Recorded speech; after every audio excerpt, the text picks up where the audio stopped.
madurez literaria de Dostoyevski aparece un tratamiento asumido por este gran escritor, por este profundo escritor, que es difícil resumir en muy pocas palabras. De hecho, no bastaría ni siquiera, digamos, un tiempo, un curso dedicado a una sola de sus novelas. Crimen y Castigo, por ejemplo. En Crimen y Castigo, Dostoyevski va a cuestionar seriamente los supuestos fundamentos de aquella sociedad. Una sociedad que parece controlar todo bajo un sistema jurídicamente respetable. Y no obstante, Dostoyevski mostrará a través del personaje central, que es Raskolnikov, va a mostrar cómo un crimen, por ejemplo, no puede quedar reducido a un asunto legal.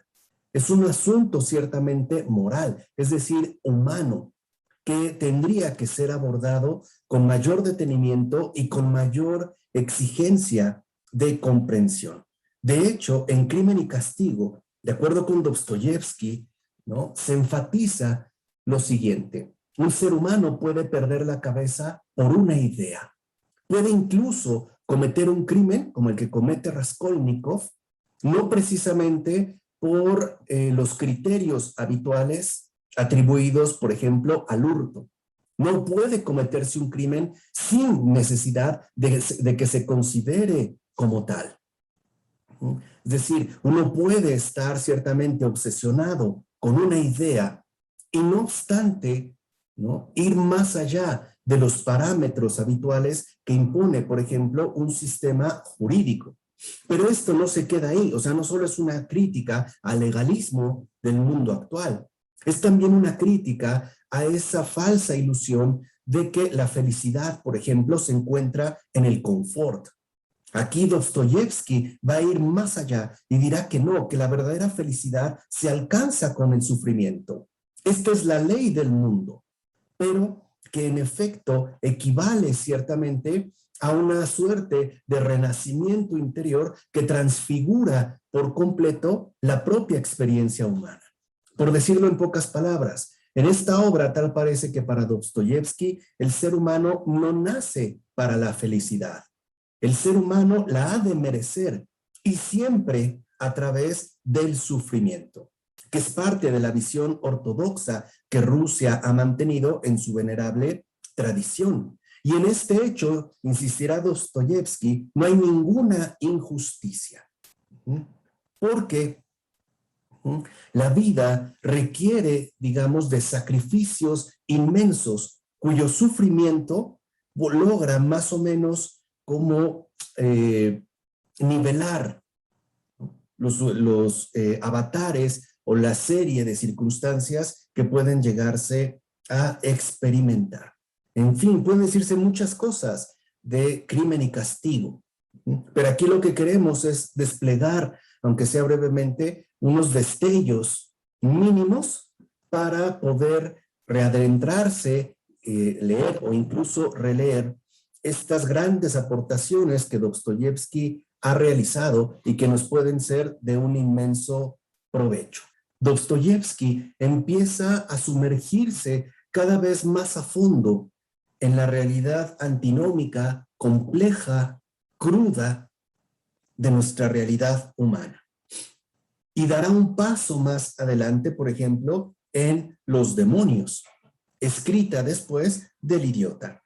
Ahí en Los demonios, por ejemplo, de acuerdo con Dostoyevski, hay un hecho real, ¿no?, un atentado que obliga a este profundo pensador a decir lo que piensa abiertamente sobre esos constructores cuestionables de falsos paraísos en la tierra, a criticar esos falsos vendedores de una supuesta felicidad futura, pero construida a partir de la destrucción y la muerte. Un afán destructivo que busca, de hecho, arrasar no solo con el pasado, sino también con el presente. Hay un afán, una voluntad de destrucción que no se cuestiona o no se pregunta ¿y qué sigue después? No importa. Lo único que importa, evidentemente, es quitar todo lo que hasta el momento mantiene algún tipo de vigencia. Así llegamos a los apuntes del subsuelo, donde se manifiesta, por una parte, una gran crítica al occidente, pero también, en el caso de Dostoyevsky, se transforma en un testimonio de esta confusión a la que ha llegado el ser humano contemporáneo, y que no solo tiene una cierta voluntad destructiva, sino que está como atravesado por pasiones más profundas y más delicadas. Por ejemplo, el rencor y la perfidia. Fue Turgenev, por mencionar a este otro escritor ruso, quien dio título al llamado hombre superfluo, es decir, a este personaje insatisfecho, ¿no?, preocupado por el devenir de su sociedad, aunque ciertamente incapaz de transformarla. Dostoyevsky da un paso más al respecto y dice, es que este ser débil, este ser idealista, en efecto es impotente, pero no inofensivo. Está, como he dicho, atravesado por pasiones más profundas y más delicadas. Por ejemplo, el rencor y la perfidia. De ahí, pues, que Dostoyevsky esté como sumamente interesado en llevar a cabo inmersiones cada vez más a fondo en el mundo humano a través, por ejemplo, de la duda moral, del cuestionamiento propio de nuestra propia humanidad. Así es como llegaríamos al adolescente, la penúltima gran obra escrita ya por el Dostoyevsky maduro. Es extraño considerar a esta gran novela, El adolescente, como algo secundario que no valdría la pena explorar. Y no obstante, no podemos pasarla por alto, porque en El adolescente se retrata el alma de un joven que oscila dolorosamente y no de manera neutra entre el mundo del éxito mundano que tanta, digamos, como que tanta atracción puede ejercer sobre el alma humana, y una suerte de natural aspiración al bien y a la felicidad verdadera.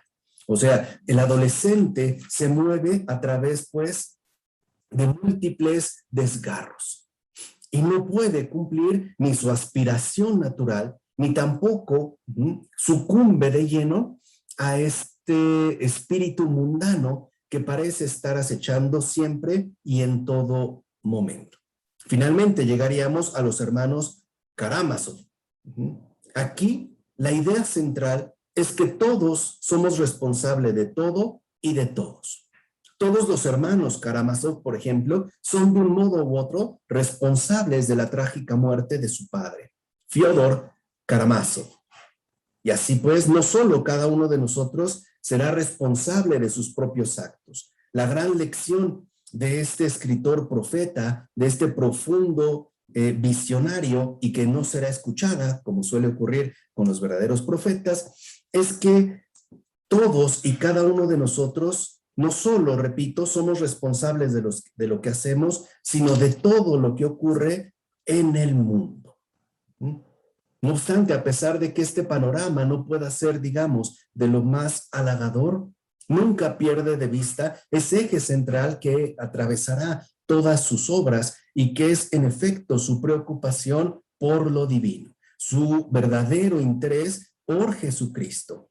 De hecho, de cierto modo, su vida literaria podría interpretarse como un tránsito firme del interés por la virtud, meramente por decirlo natural, hacia una obsesión más metafísica por el mal y el bien, donde incluso a veces pareciera que el mal crece desproporcionadamente.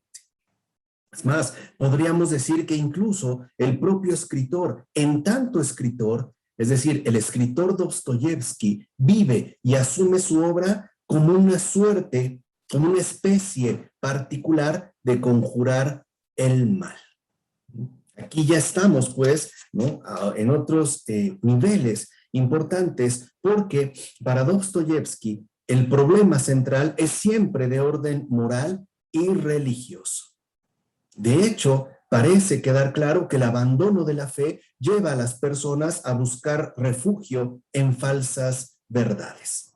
Sean estas, por ejemplo, las del síndrome de Napoleón, para quien en la realización de sus proezas no cuentan los miles y miles de cadáveres producidos ni el dolor que siembra, o bien esa demoníaca y por demás temible pretensión de construir el cielo en la tierra, a pesar de que se empleen los medios más abominables. Entonces, una y otra vez, Dostoyevsky parece decirnos que el mundo es incomprensible, que el mundo ciertamente no puede ser racionalizable, y que además cada uno de nosotros acentúa esta confusión al intentar guiarnos por nuestros propios medios. Es decir, cuando queremos confiarlo todo a nuestro humano entendimiento. No obstante, hacia el final, Dostoyevsky parece insistir en un elemento sustancial. Solo la fe y el camino trazado por Dios es lo que nos permiten alcanzar lo único importante en nuestro viaje por este oscuro caos, que es efectivamente la paz eterna. Y así vemos cómo en el corazón del planteamiento de Dostoyevsky se da lo que podríamos llamar el realismo de la fe. Es decir, ese deseo de creer con toda el alma y no obstante tener muchas dificultades para poder satisfacer dicho deseo. El ferviente creyente, pues, y el incrédulo, ambos están presentes en el magistral universo literario de Dostoyevsky. Y esta es quizá la clave que nos permite adentrarnos en mayor profundidad a esa suerte de humanismo trágico que Dostoyevsky supo descubrir en este mundo.